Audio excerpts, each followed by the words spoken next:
Muito bem, finalizamos com isto a lição número 5. A lição falou sobre desculpas para evitar a missão. Já que Deus iniciou a missão de salvação, Ele chamou o ser humano para ser cooperador na missão de salvação.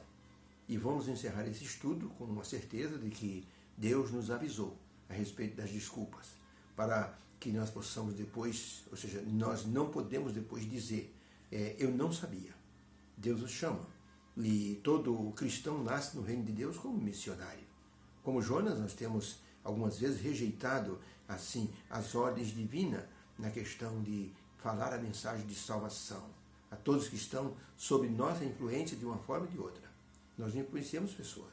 De uma forma ou de outra, as pessoas estão ao nosso redor e elas então estão sendo influenciadas por aquilo que nós fazemos. Como disse alguém, pregue o evangelho, se possível, use palavra. Ou seja, é o nosso testemunho que faz as pessoas olharem para o Senhor Jesus Cristo.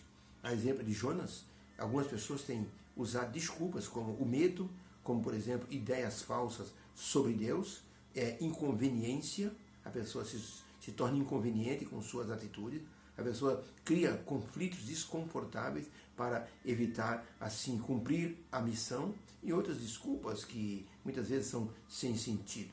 Deus espera de cada um dos seus filhos que haja uma resposta positiva ao seu chamado, como Isaías fez. Eis-me aqui, envia-me a mim. Há poucos anos atrás, um pastor estava numa faculdade conversando com alguns jovens estudantes sobre a questão do evangelismo. De repente, um rapaz americano olhou para uma moça da Birmânia, uma birmanesa, e perguntou qual é a religião da Birmânia. A moça disse, é o budismo. Ele disse, tudo bem, todas as religiões são iguais. A moça olhou para ele e disse, é que você não viveu no meu país. As religiões não são iguais. O budismo não nos dá a opção de termos um relacionamento social com as pessoas, de tal forma que as pessoas possam entender aquilo que nós estamos sentindo por elas. Se vocês valorizassem mesmo o cristianismo, o mundo inteiro já teria sido influenciado. Aquele pastor ficou impressionado com a resposta daquela moça, porque é uma grande verdade. O grande Gandhi, ele dizia para as pessoas, Jesus Cristo foi o maior líder espiritual que eu já li sobre ele. Ele tem me influenciado muito. Se vocês cristãos quiserem atingir a Índia com o cristianismo, precisam primeiro fazer e seguir as ordens de Jesus Cristo, de ir a todo mundo e pregar o Evangelho. Mas dizia ele, vivam o Evangelho primeiro. Aí as pessoas vão acreditar em vocês como discípulos do Senhor Jesus Cristo. Por isso, aprendemos nessa semana que, olhando a experiência do profeta Jonas, nós poderemos ver que algumas pessoas, como Jonas, questionam o trabalho e acabam fugindo das suas obrigações. Algumas pessoas se esquecem de forma até proposital. Mesmo Deus chamando, as pessoas assim querem usar desculpas para não realizar o trabalho. Por isso é importante que nós entendamos o que Deus quer de nós. Ellen White, no livro Evangelismo, página 648, ela escreveu o seguinte, todo bom soldado obedece implícita e prontamente às ordens do seu capitão. Não deve formular desculpas ou mesmo deixar seu trabalho por fazer. Quando Cristo ordena, seus soldados devem obedecer sem hesitação. Jesus é o nosso capitão. E ele disse para os discípulos e estendeu para todos nós, ide por todo o mundo e pregai o Evangelho. Quem crer e for batizado será salvo. Quem não crer será condenado. Ensine às pessoas tudo o que eu vos ensinei. E eis que eu estarei convosco todos os dias, até a consumação do século. A obediência às ordens divinas nos coloca numa situação de grave responsabilidade, porque almas irão perecer sem o conhecimento da salvação, quando poderiam ser salvas, se pudessem ser anunciadas a elas o plano da salvação em condições favoráveis com as quais nós nos encontramos.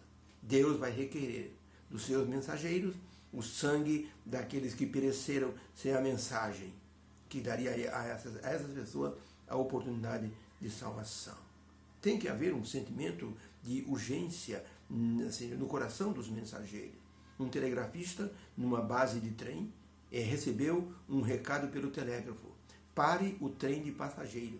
Sem querer, nós soltamos um trem cargueiro, de carga. Ele vai se chocar com o trem de passageiro. Quando o moço do telégrafo olhou, o trem já estava saindo da estação. Ele saiu numa grande carreira, mas o trem foi pegando velocidade. Ele tinha que alcançar o primeiro vagão, que era do maquinista, para que ele pudesse avisar o maquinista. O desespero tomou conta do rapaz. Ele correu o mais que pôde, mas o trem entrou numa curva. O moço sabia que se ele pegasse um atalho, ele chegaria bem perto do trem. Ele correu o mais que pôde, deslizando pelas montanhas, por aquela colina, até chegar lá embaixo na estrada de ferro. Quando o maquinista viu aquele moço gesticulando, o moço deu o grito: volte depressa, um trem cargueiro está vindo nessa direção. O maquinista só teve tempo de engatar a ré e o trem voltou até o desvio, quando o trem cargueiro passou em grande velocidade sem ter tocado no trem de passageiro. Se aquele moço não tivesse corrido para dar um aviso, haveria uma grande tragédia, com a morte de centenas de pessoas.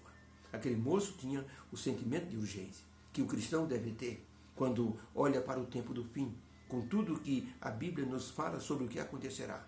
Devemos ajudar as pessoas a ficarem livres daquilo que o mundo vai passar. Como Jonas, nós temos um chamado e uma missão de salvação, pois a salvação de muitos dependerá do nosso trabalho fiel. Que Deus nos abençoe. Que nossa resposta seja uma resposta positiva ao chamado divino para a missão de salvação. Deixemos de dar a desculpa, porque nós temos que ouvir de Jesus as palavras: muito bem, servo bom e fiel. Sobre o pouco foste fiel, sobre o muito te colocarei. Deus nos abençoe. Obrigado, meu Deus, pela lição dessa semana. Ajude-nos, Senhor, a evitarmos as desculpas, para que nós possamos ser soldados fiéis dessa missão. O Senhor é o nosso capitão. Nos inspire, nos ajude, nos capacite. Em teu nome. Amém. Deus abençoe. Uma boa sexta-feira e um bom preparo para o sábado na presença do Senhor. Que Deus abençoe a todos. Fique com Deus. Amém.